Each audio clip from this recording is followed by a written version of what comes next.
Hey everybody, welcome to part 2 of our two-part study of the Mundaka Upanishad. And if you've watched part 1, you know that we are in the middle of a beautifully poetic journey through some of the most moving language about the non-duality of Brahman Atman and how we simultaneously live in a world filled with names and forms and are inexorably unified with all of it all the time, even if we don't know it.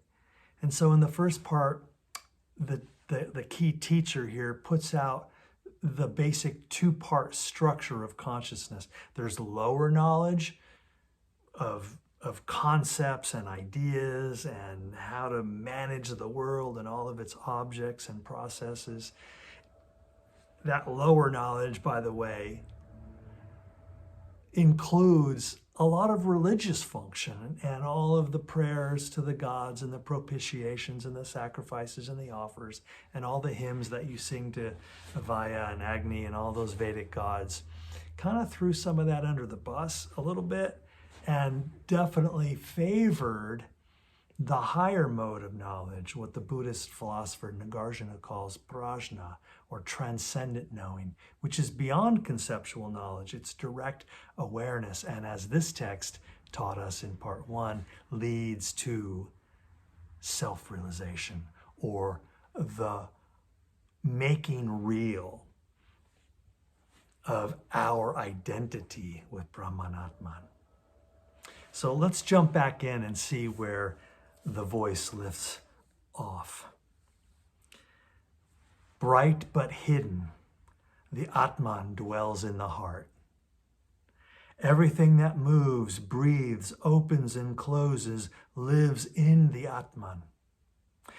He is the source of love and may be known through love, but not through thought. He is the goal of life. Attain this goal. Let me pause here. Interesting distinction there that, you can't think your way to Brahman Atman. You can't conceptualize it, but you can experience it as love.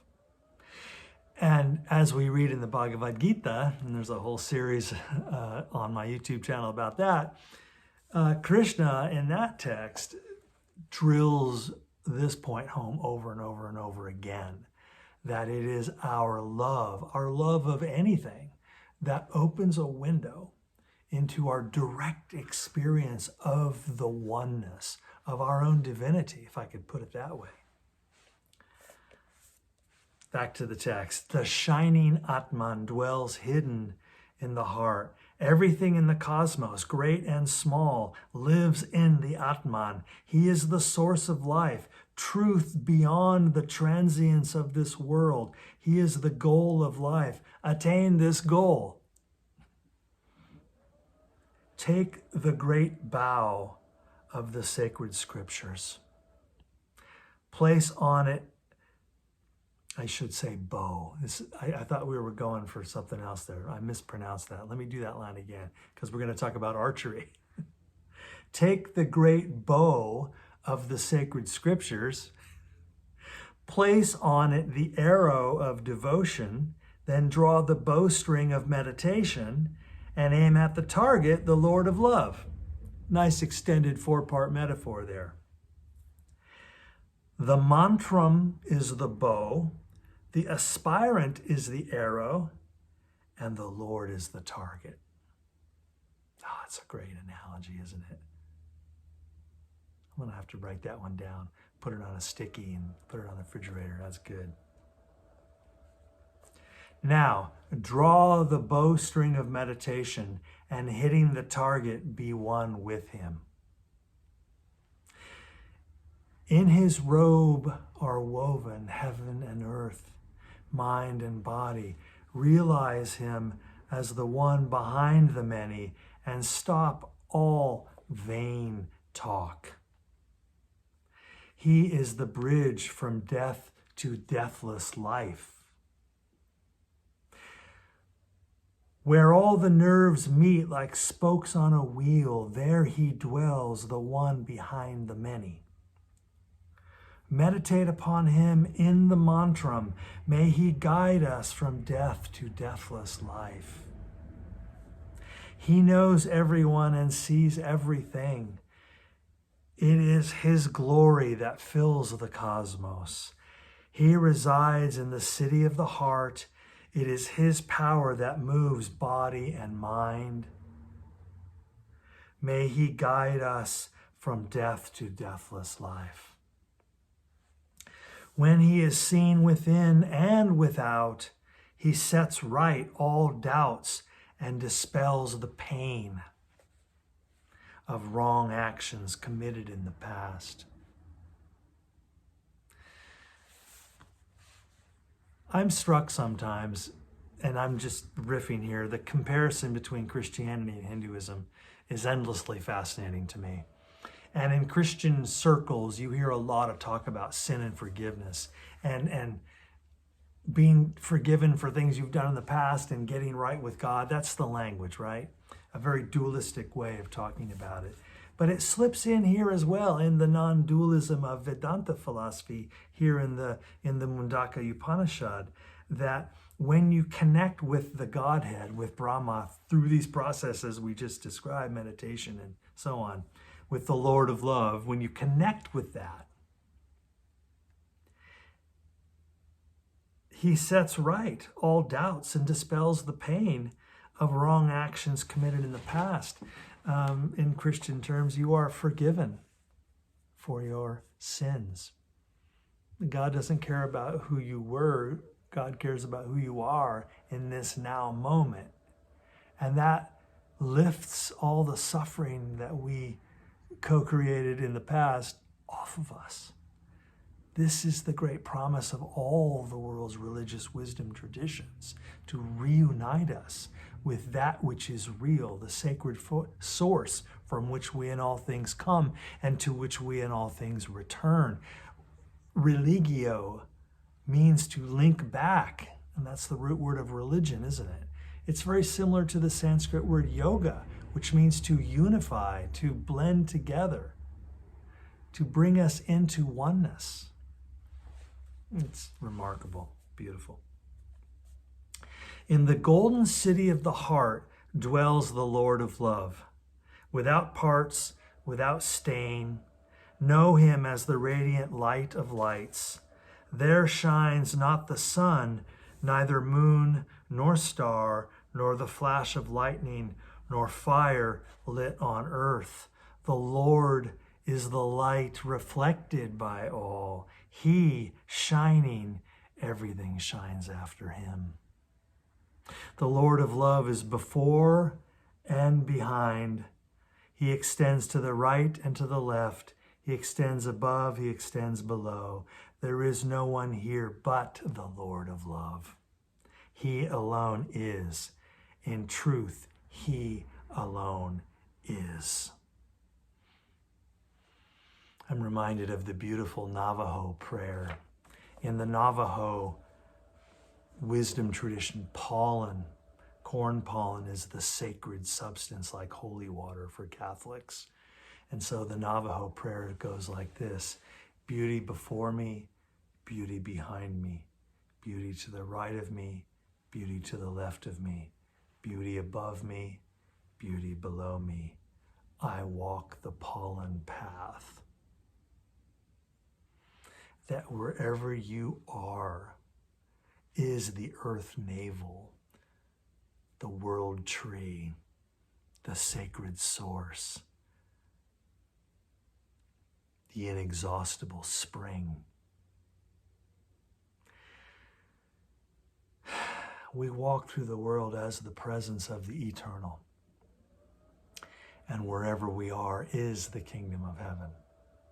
We don't have a proximity problem. We have a perception problem. We don't need to get nearer. We couldn't be nearer. As Muhammad says, Allah is nearer than the jugular vein. We just have to wake up, as Buddha teaches, to what we have always been, to awaken from the dream of separateness. Part 3 of the Mundaka Upanishad. Oh, one of the greatest images in all of the Upanishads. Here we go.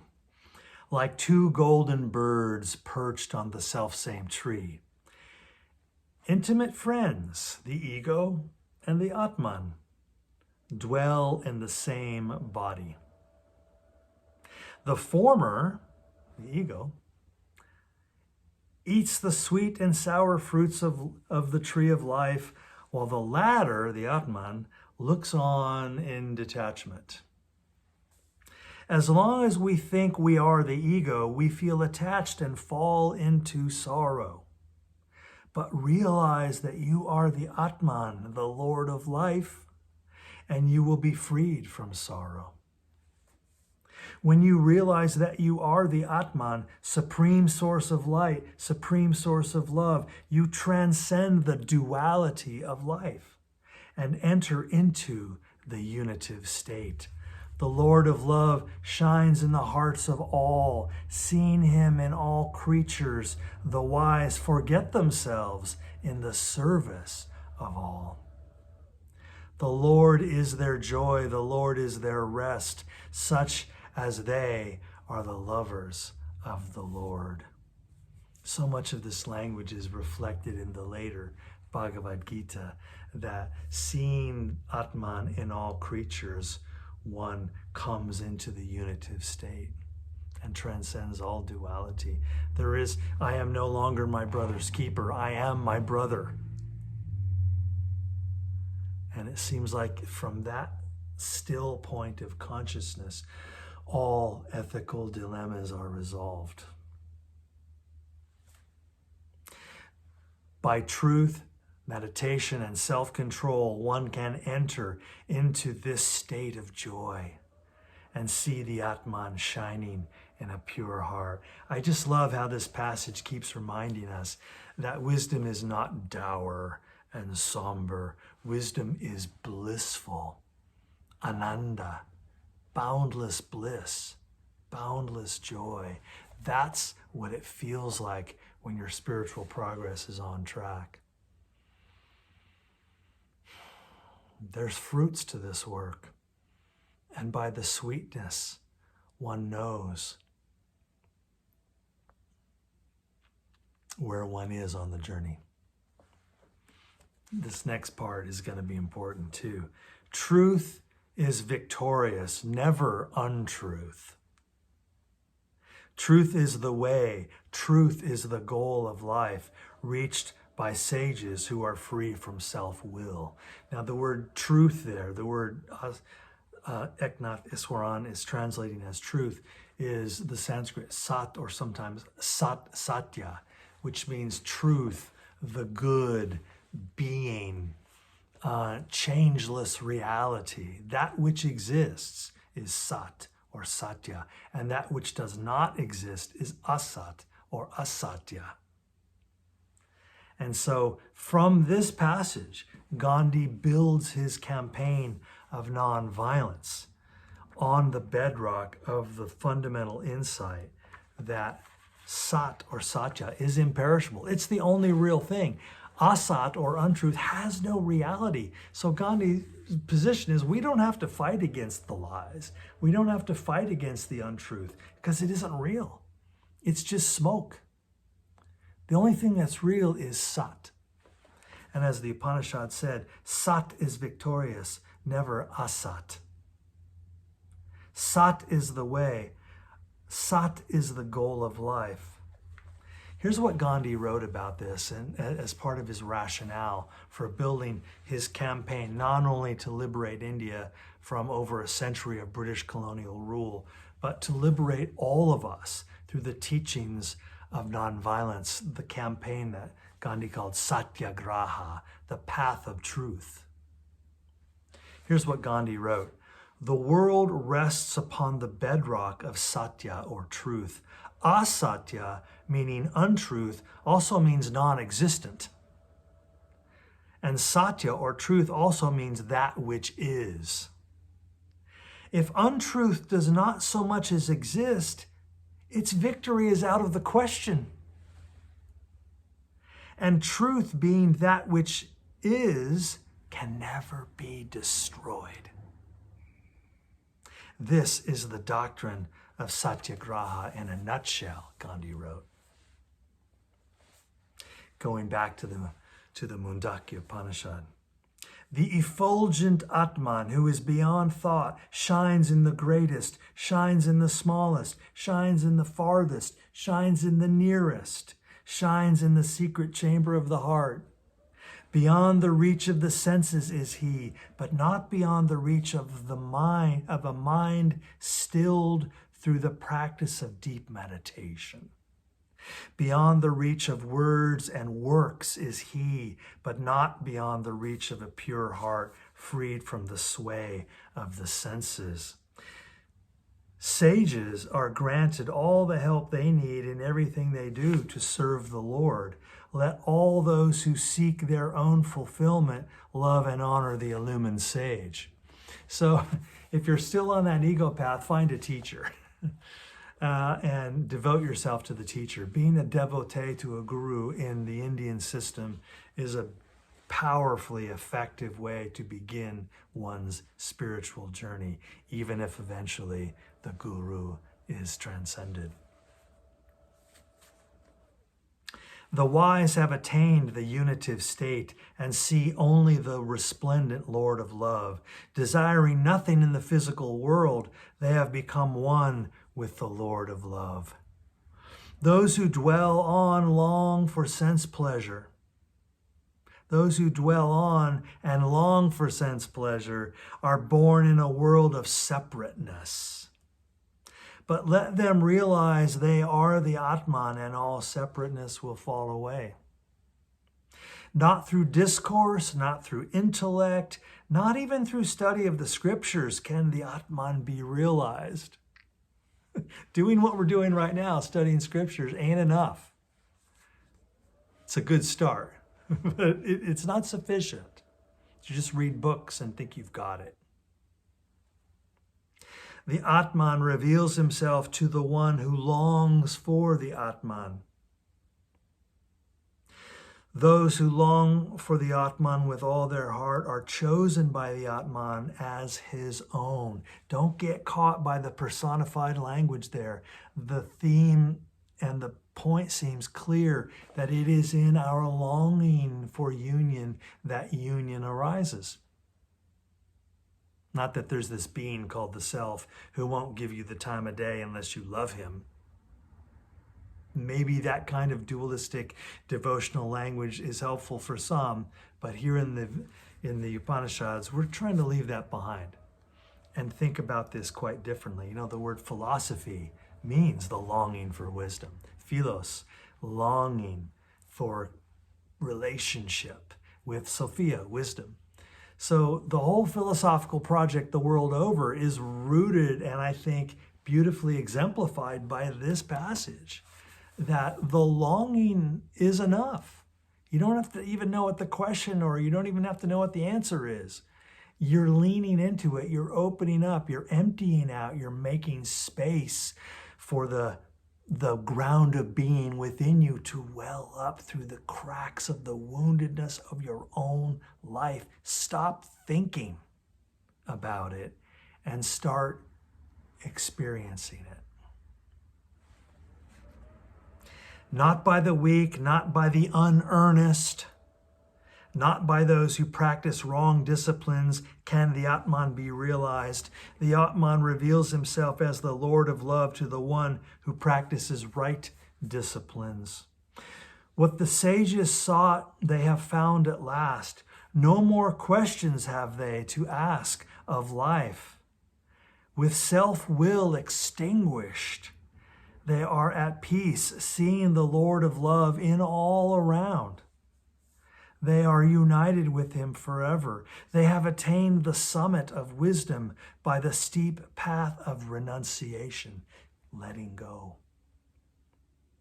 They have attained to immortality and are united with the Lord of love. When they leave the body, the vital force returns to the cosmic womb, but their work becomes a beneficial force in life to bring others together in the Atman. This is just gorgeous. One of my favorite images in all the Upanishads right here. The flowing river is lost in the sea. The illumined sage is lost in the self, the Atman. The flowing river has become the sea. The illumined sage has become the Atman. Don't think of the illumined sage as somebody other than you, by the way. Yeah. Those who know the Atman become the Atman. None in their family forgets the Atman. Freed from the fetters of separateness, they attain to immortality. There's that little germ of an idea, that little seed of an idea there, that when you work on your own spiritual illumination, everyone around you kind of comes with you. Just because you show up so differently. You're not preaching at them. You're not making them read any Upanishads. You are in a different place. And if I could put it this way, your light begins to reach into their darkness. Not from a place of arrogant spiritual superiority. That's ego crap. That's got to go. We already declared how destructive that is to your own spiritual awakening. So there is zero differentiation between you and anybody else. No one's further along or further behind. Drop all that spiritual ambition and competition. Instead, simply realizing that who we are impacts our family. None in their family forgets the Atman. It's a beautiful thing. I think there's a line from Ramana Maharshi who was asked about how do we bring about world peace and all that stuff. And he said, the single greatest contribution you can make to world peace is to show up awake. Do both. Be a warrior for justice in the field of action, without attachment to outcomes, and make sure that you always have one foot rooted in the Atman, because that's where everything comes from. Let this wisdom be taught only to those who obey the law of life's unity. Let this wisdom be taught only to those who offer their lives to the Lord of love. That may not fall on everyone's ears in the same way. That sounds rather exclusive, elitist. Let's put it this way. Once in a while in the Upanishads, you are reminded that this is esoteric learning.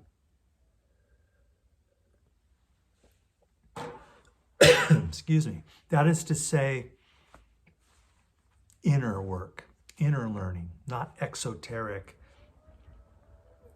propaganda for mass consumption. The wisdom that we're reading and hearing and working through right now together, this is wisdom that is most appropriate for people who are already along the path, who have done some of the basic housekeeping, done some of the basic work. That doesn't mean anybody's excluded. Nobody's excluded. Everybody go ahead and watch these videos, read these texts, of course. That's how you get into the path.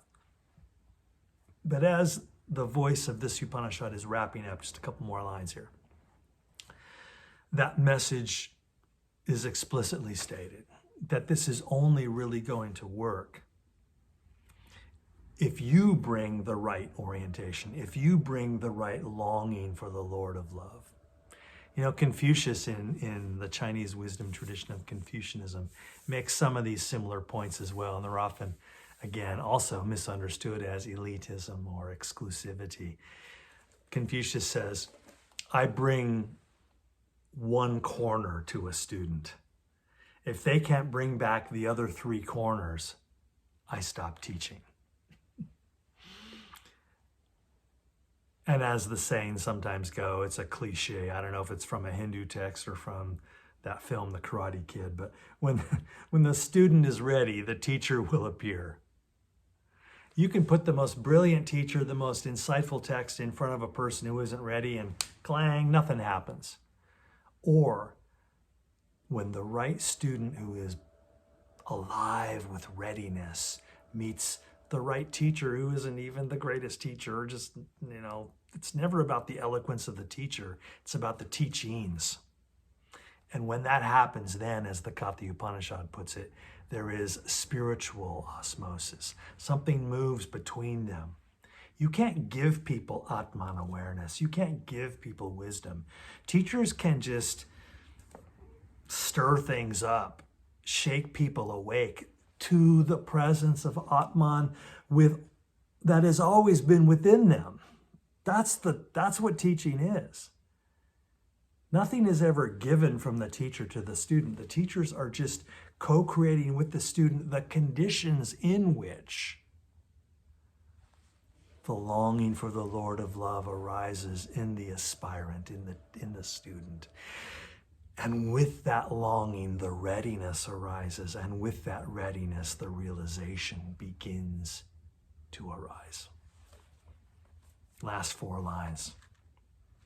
This is the great truth taught in ancient times by the sage Angiras to Shanaka. Let us adore the illumined sages. Let us adore the illumined sages. And as all the Upanishads end, the classic chant in Sanskrit. Om Shanti, Shanti, Shanti. Or in English, Om, peace,